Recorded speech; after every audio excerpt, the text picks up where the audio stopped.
I'm going to start with a question. Do you know the difference between wisdom, understanding, and knowledge?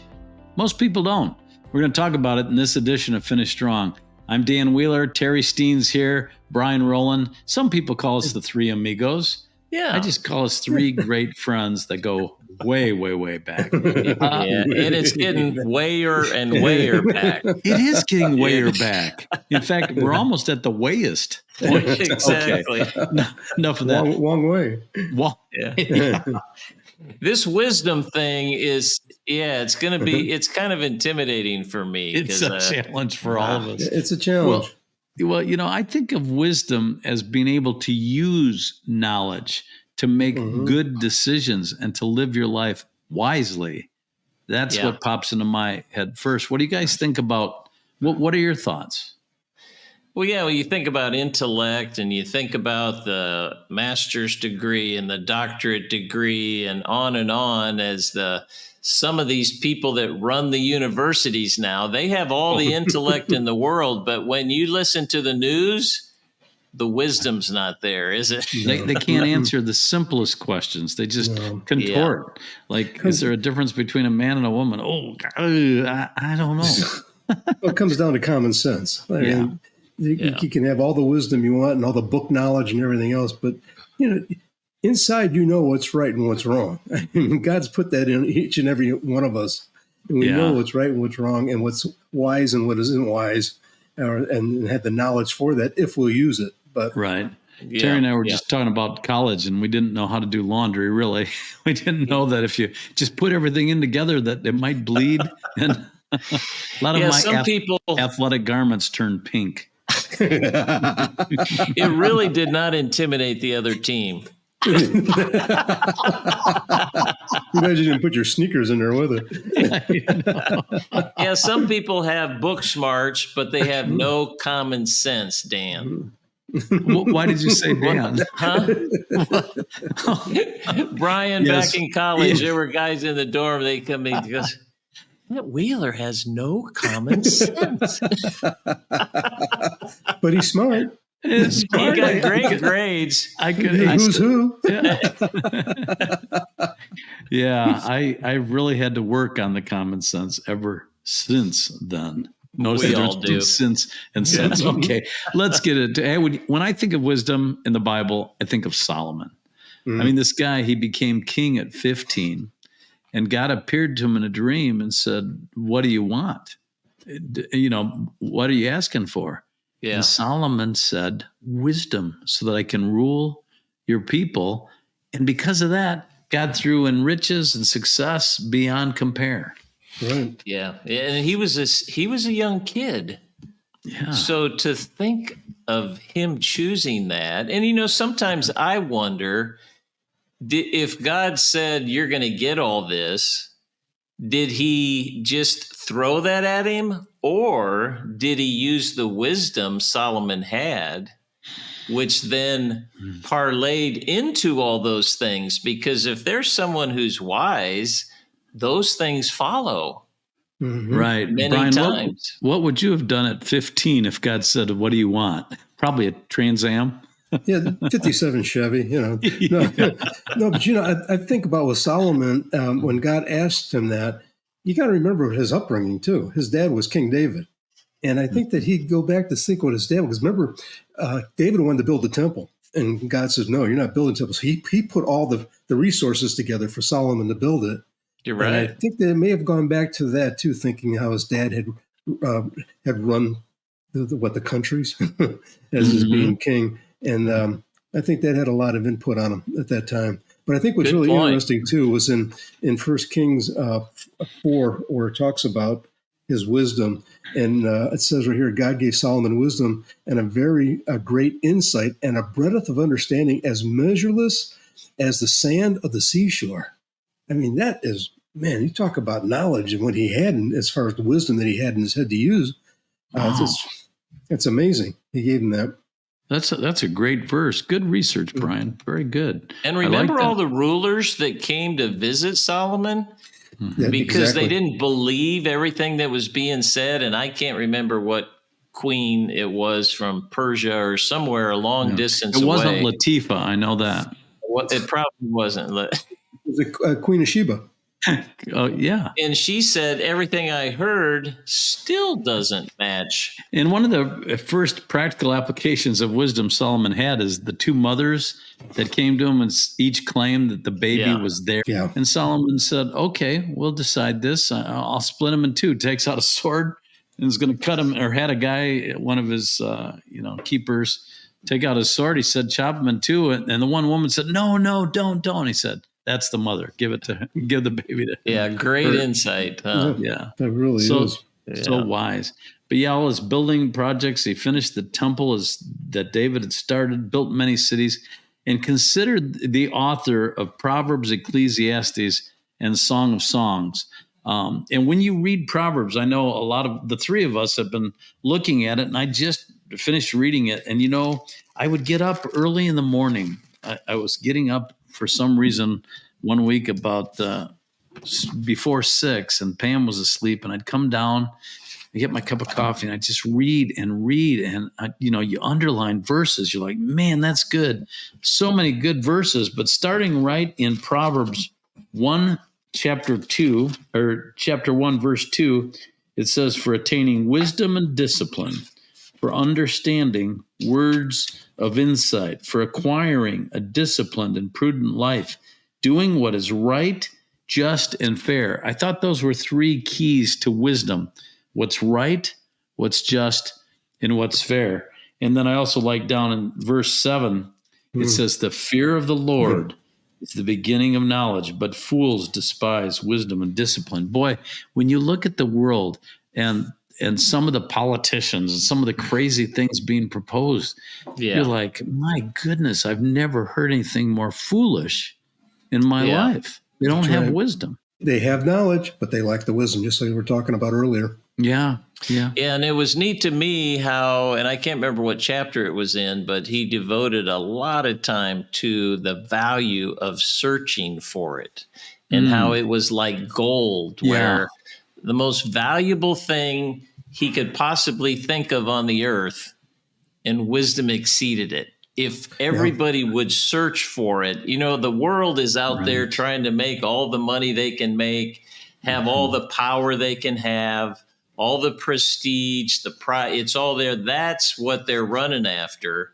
And he's telling us, no. There's something else far more valuable than all those things you're chasing.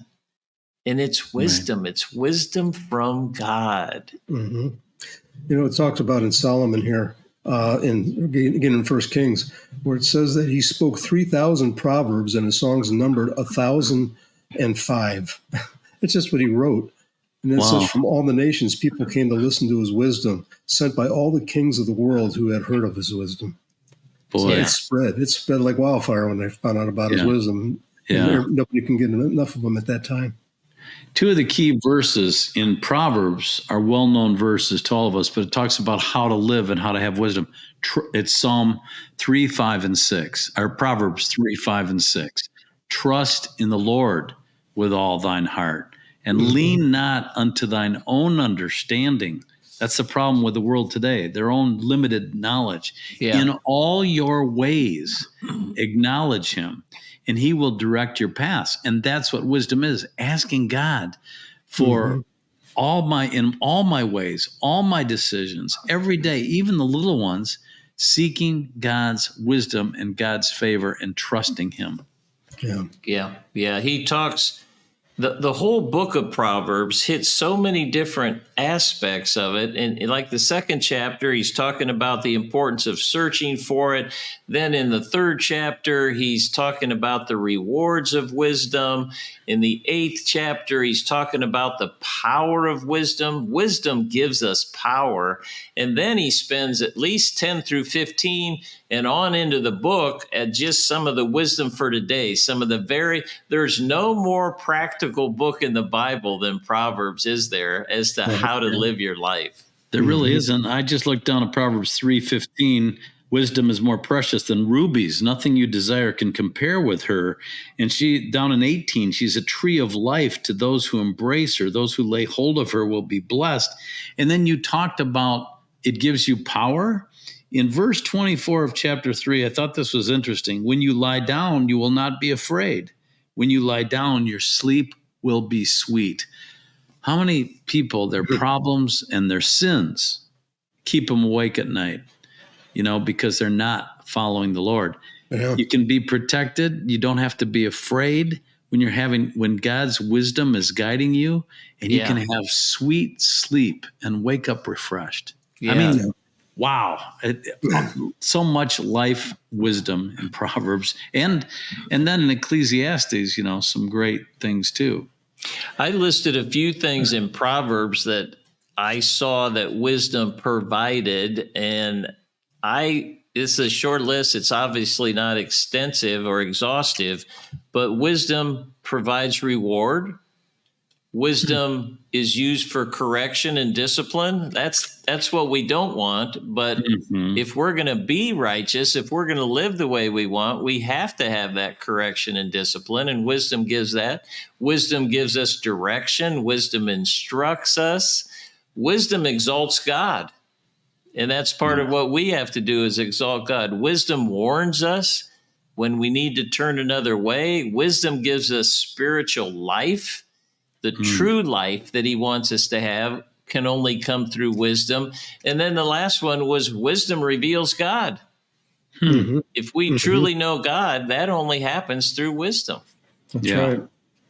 All good stuff. It's just, the protection and the strength and the peace that it provides when you have God's wisdom. Yeah. He can give all of that to you. So, man, there's a lot of times in my life when I didn't make the wisest decisions or wasn't living in God's wisdom. And boy, that's where you get in trouble. There is a way that seemeth right unto a man, but the end thereof is destruction. That's in Proverbs. And we were talking last podcast about how sometimes we need to just listen. And there's a verse in Proverbs, and I don't have the exact reference, but, even a fool appears wise when he remains quiet. Yeah. He doesn't respond. So true. I think it's I've lived interesting by that one. That's my foundational verse. Yeah. The fool part? Oh. Yeah, the fool part. By being quiet, not as many people know. Except for the time that the psychology teacher was about to call on me, and I said, Terry has a great answer for that one. You did do that. I'm still having trouble forgiving you for that because I did not have a good answer. Well, there were a few hundred ums, and you know what? I've felt so bad about that these 50 plus years, and I continue to ask for your forgiveness. Brian, what were you going to say? I was going to say I had jotted down in my notes: wisdom is the ability to discern in between right and wrong, which means that right and wrong are real, which means that good and evil exists. That's right. You can just break it right down, all between the ability to discern and what wisdom brings to you. Also, I just had a senior moment. My thought just went right through one ear and out the other. It'll come back. It comes back around. Yeah. It's a boomerang effect. Like a boomerang. Yeah. All right. Well, at least boomerang wisdom. We're keeping it real here. Let's go over to Ecclesiastes because that's another great book that Solomon wrote. There's a little bit of a different tone, but a lot of kind of deep thoughts like, what does a man get for all the toil and anxious striving? I'm reading in chapter 2, verse 22. All the toil, the anxious striving, which he labors under the sun, all his days, his work is pain and grief. Even at night, his mind does not rest. This too is meaningless. It seems like he's frustrated because he's tried everything in life and he doesn't find meaning. But there's a verse that I've always enjoyed thinking about, and it's in Ecclesiastes 3, verse 11. He has made everything beautiful in its time. He has also set eternity in the hearts of men. yet they cannot fathom what God has done from beginning to end. I've always thought that was interesting. God set eternity in our hearts. We know that there's something in us that's going to live forever, and that's our soul. Very deep wisdom there. Yeah, there should be a deep hunger there. And it's interesting. You can tell that Ecclesiastes was written later in life. Proverbs was written during the prime of his life when he was walking in wisdom. And then he made some missteps, didn't he? He sure did. You can tell because he is so, when he gets to Ecclesiastes, for the most part, he's throwing up his hands. There's nobody in the world who's had more of everything than Solomon. He's had all the riches. He's had all the power. He's had all the women. Everything, he could snap his finger and get anything he could think of, and yet it still did not satisfy. Right. Why can't people figure that out today, that they're searching for the wrong things? Boy, that's so true. Go ahead, Brian. He wrote that in Ecclesiastes 5:10, when he that loveth silver shall not be satisfied with silver, or he that loveth abundance with increase. This is also vanity. He recognized it firsthand. Yeah. You know, here's a verse for us all to think about too. Chapter 7. If you're listening, and you're not really sold out for the Lord. Maybe you've been kind of playing church, or saying a quick prayer in the morning and running out, not really spending time with God. He says in verse 7, chapter 2, it is better to go to a house of mourning than to go to a house of feasting, for death is the destiny of every man. The living should take this to heart. We need to think about that often. I guess I'm at that age, and I'm sure you guys can relate to this. You start thinking, boy, so many of my good days are behind me, and there's a lot more life behind me than in front of me. And that spurs me on to realize we're in the final quarter, the final minutes of the game. It's time to finish strong. Unfortunately, Solomon didn't finish strong, but we'll talk about that later.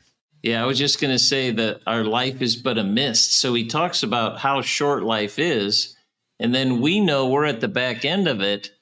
That really puts it in perspective, doesn't it? Boy, we're like just one little vapor in that mist left. Exactly. Well, I think about that final kick you talk about, when you're running a race. Right. Well, we're in it now. We're trying to give it that final kick, no doubt about it. That's the hardest I've ever worked for the Lord. Finishing strong. But guys, isn't it so rewarding? I tell you, I love doing ministry with you guys, my best friends, and you inspire me. And we need to keep pushing each other on. Iron sharpens iron. And that's another amount of wisdom that Solomon shared. We need to surround ourselves with good Christian men who understand what we're facing and what we're going through, so that we can keep each other in line. That's good. Yeah. So there's many biblical wisdoms or examples of wisdom. And we're going to start in John 8:4-11. It's the woman who was caught in adultery. Brian, would you mind reading that passage for us? Yeah, it says, they say unto him, Master, this woman was taken in adultery, in the very act. So they caught her right in the act of adultery. And brought her out and wanted to stone her. But what did God say? Jesus looked at him and said, "Ye without sin cast the first stone." Right. And then he said, how wise was that? Yeah. And the lady's just looking at him, and he says, where's, what do you say? Not your condemners. What do you say? Where's your accusers? Where are your accusers? Where are your accusers now? Right. Yeah. He didn't get into the weeds with them. He didn't start some argument. He didn't bicker back and forth. He didn't make it political. He didn't make it personal. He didn't go there. He didn't have to. No, just by saying that, I put a check in their spirit, boom. Right. I've always wondered what he was writing in the sand. And that had to frustrate the guys. Like, wait, we asked you a question. He's just, you wonder if he was writing a word or something. Yeah. And but then he hits him with that, boom, right between the eyes. Okay, let's have at it. Whoever's never sinned, throw the first stone. Wow. Yeah. And then there's some wisdom of a wise man that built his house in the right place in Matthew, Terry? Yeah, the example there is, and we all know the example there in the end of the 7th chapter. And the interesting thing is that this story, this example is coming at the tail end of his Sermon on the Mount, his most famous sermon in the Word, and all the things he talked about in there. And he says there in the 24th verse, therefore, everyone who hears these words of mine and puts them into practice is like a wise man who builds his house on the rock. The rain came, beat against the house, it didn't fall. But anyone who hears the words and doesn't put them into practice is like a foolish man who built his house on the sand. There's no foundation. And when the rains came, it collapsed with a great crash. So we talk about, he's saying, if you want to be wise, you listen to what I say, you believe the word, and you do what it says. That's where our wisdom comes from. If you don't do it, you're foolish. You have no foundation to life, and you're going to crash and burn. And maybe people listening right now feel like they're crashing and burning. Maybe they feel like they don't have a foundation to their life, that it's kind of wishy-washy, and every day something new happens and they just don't have that plumb line or foundation. Well, they can have that foundation through Christ, through his word, through the promises of his word. If we would stand on that, he promises us that wisdom and the foundation that we need to live the life he wants us to. Good stuff. Good. Mm-hmm. And then yet a third biblical example is back to Proverbs chapter 15, verse 28. I love this verse. The heart of the righteous weighs its answers, but the mouth of the wicked gushes evil. There again, just gushing out, just speaking and speaking. Yeah. But to weigh something in your heart, people think we have the impression that we only think with our head. It's not true. You know things in your heart. Yeah. When you're in the Word and you're seeking God's wisdom and you're spending time in prayer, you know what the right thing to do is. You just know it there, and it's in a deep place. It's in your heart. So, boy, Solomon's choice of words there was really filled with so much wisdom. That reminds me of, Dan, is when you're watching these debates and stuff on TV, and everybody just talks over everybody. Nobody will stop. And this reminds me of when it says, just wicked poureth out evil things. This is what the mouth is doing. It just go away. Just let it out, no matter what. And half the time you hear stuff and they're going, "What? You can't fact check that. It's not real. It's not, But because everybody's trying to talk, you don't hear anything. Nothing wise is said. And I notice sometimes in these protests, when someone's trying to interview somebody, or, there's some kind of crazy one that wants to get the microphone, and you see them just shouting people down. They won't let you answer. They won't listen. Exactly. And you just turn, you're not getting your message across, because I just turn it off when that starts happening. Absolutely. But you sense the evil when it says the mouth of the wicked.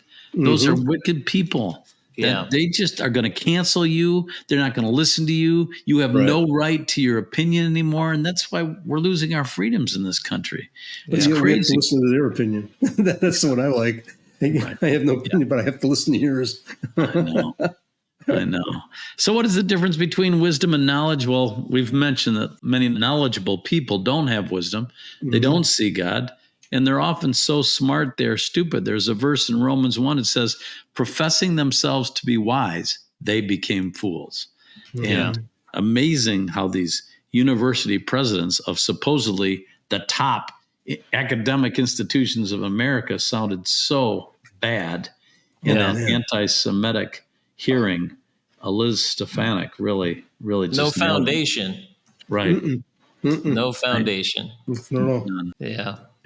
It's funny. We talk about not knowing things. Right after college, I lived in a house with Dave Beaver and Doug Davis. I know you guys remember those guys. Yeah. And I was working at Channel 27, and I had a car that I had bought for $1,300 because it had an 8-track player. Nice. Yeah, cool. And the gas tank didn't work, so I was always running out of the fuel gauge didn't work. Okay. I never knew how much. I was always running out of gas halfway between our house and KMTC, and I'd be sprinting into work, and I'd go on the air all sweaty and out of breath. And so you didn't figure out the importance of at least checking the odometer and knowing how many miles you had to a tank. I thought that's a luxury feature. I don't need that. He had the knowledge and wasn't quite sure in the understanding, but the wisdom, no wisdom at all. So my mom was coming to visit us, and I come home from work, and I spend all night scrubbing the oven with soap and water and scrubbing. And then Dave and Doug, they're like, we got to do something about these walls. We need to paint them. They're dirty. And I go, we don't have time to paint the walls. So we all go to work, do the thing. We come home. My mom comes to visit. We come home. The walls are spotless. I go, Mom, what did you do? She goes, I washed them. We look at each other and go, you wash walls? And then I open up the oven. It's spotless. How did you do that? She pulls out a can of oven spray from behind her. Oven cleaner. I'm like, there's such a thing? And when she left, Doug and Dave said, your mom is like the smartest person I've ever met. Things they don't teach you at college. Exactly. Never had a class on cleaning an oven. Did you guys? That's great. So, Terry, I don't know if you remember this, but let's each share a personal story, if you have one, about when God gave you wisdom. It was our sophomore year in college, and I had to declare a major. I was coming up on having all my general courses taken. I thought, what am I going to do? I want to stay and play baseball. A major? I don't know. I liked so many things. And I got I received a letter in the mail that day from my church. But the printing on the letter somehow got all messed up and you couldn't read it. The only thing you could read was at the bottom of the page, and there was a Bible reference, and it was James 1:5. And good verse. Yeah. Well, it says basically, if any of you lack wisdom, I don't have to look it up, let him ask of God, who gives to all men liberally. But let him ask in faith. And you had talked about wishy-washy, Brian, earlier. You have to believe that he's going to answer you. You're not like a wave. You can't be wishy-washy. And so I prayed and I said, God, I need wisdom. Help me to know what to do. And I got up and he gave me such practical knowledge that I didn't have a lot of. I sat down with 2 pieces of paper and I put likes, dislikes, strengths, and weaknesses. And I drew a line and I just listed everything I could under likes, under dislikes, strengths, and it just spelled out communications. It was so obvious. And then I thought I want more wisdom. So I got the Bible major as well. I wanted to have the Bible background, and I've been able to use both in my life now using the Bible background. Now more than ever. Yeah. Right. So that for me was great wisdom that God gave me in that moment. That's through neat. A letter from my church that was mistyped. Yeah. It's neat to me that if you live and seek God, he will supply the wisdom sometimes without you even knowing it, and allow discernment. I think of this house that we're in right now, the timing of it, the way everything worked out. I knew I was getting ready to retire. We loved the house we were in, but something just made me feel like I needed to start looking at downsizing in another scenario, a different house for when we retired. I wanted something newer that wouldn't have a lot of maintenance and a lot of repairs and me to do a lot of work. So I got looking around. God just opened the proper doors and closed the other doors. And we zeroed in on this neighborhood and house and signed the contract and began the process. And it was during the year of the pandemic. And little did I know that over the course of those 3 to 4 to 5 months it was being built, the demand went up, construction costs went up, And the timing of what we did, if I would have waited 6 months to a year, I may not even have been able to afford the house. And so it was just really neat that God implanted the wisdom that we needed to make those decisions at that time, and just blessed us and rewarded us for our faithfulness to him. Mm-hmm. Both guys hit on two stories that just, as soon as you said them, I'm going, boy, just rang true in me. One was at school when I was asked to leave one school for a while, and politely. And as I was driving down the road with Paul Wanamaker, and Central Bible College is up there, and he goes, "Wouldn't it be funny if you ended up at CBC?" And I said, "Yeah, that'd be hilarious." And he pulls in, and I said, "What are you doing?" He goes, "Well, let's just check it out." And I went, "What do you mean check it out?" And he goes, "Yeah, just go over here, just get your basics net, and then get the grades back up, and just go back over to Evangel." I said, "Well, okay, I guess that doesn't hurt." Well, of course, long story short, I got in there thanks to Paul. And but just to make that decision right then, it was Paul that actually had the wisdom to go in there and do that. But to say, "Okay, I'm going to give this a shot," and look what happened. I mean, it worked out perfect for what I needed, especially in my Bible studies. It helped out on that. But then I was able to just take all the radio courses and the stuff that they had, and go right back and then complete my major that I had. And that was one of them. And the other thing that Terry said was on the move. Our move out here was the same way. Our move happened right at the right time from California to Florida, where it didn't look like it could ever happen. But Deb's still working with the same company, but she's working from home, and she was doing it because of COVID. And her CEO said, "Yeah, do it." And so we were able to sell our house, which we were amazed at what we got, and then come over here. And we're in a neighborhood where our best friends are up the street from us. They used to be our neighbors in Atlanta, lived across the street from us. So how God blessed us when we just put it in his hands and says, "You know what our desires are, what we want to do." And he opened the doors for us, but we took the step to go through them and to follow what we thought he had us, what he wanted for us. And it actually worked out. Wow. Yeah. Interesting discussion, guys. I know that our time is going quickly. Any final thoughts before I just feel impressed to pray for people at the end here? I would just say, what if everything we did, every decision, every action we took had the fingerprint of the Holy Spirit on it? And that comes through wisdom that God gives us. So if we had an eternal perspective about everything we did and allowed his supernatural wisdom to, like we sought it for everything we did every day, what would that life look like? Mm-hmm. Good thought. That's a great thought to close on right there. Yeah. Because you can't top that. No, I agree with you. Right. Keep that in perspective, that eternal perspective.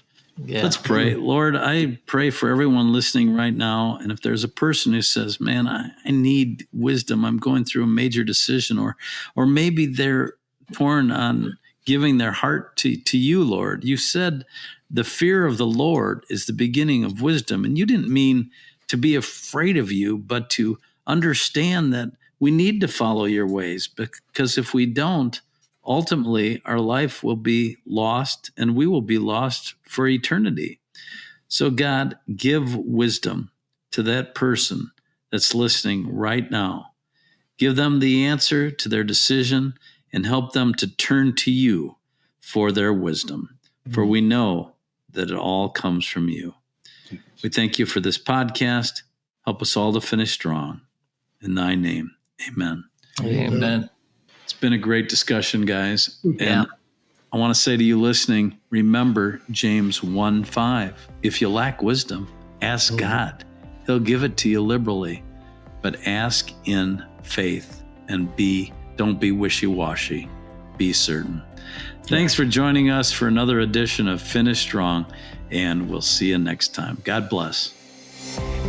Thank you for listening to Finish Strong. For more information about Finish Strong and Fearless Faith, check out their website, ffaith.org. Make sure that you rate and review this podcast to help more people accomplish their God-given purpose so that together we can finish strong.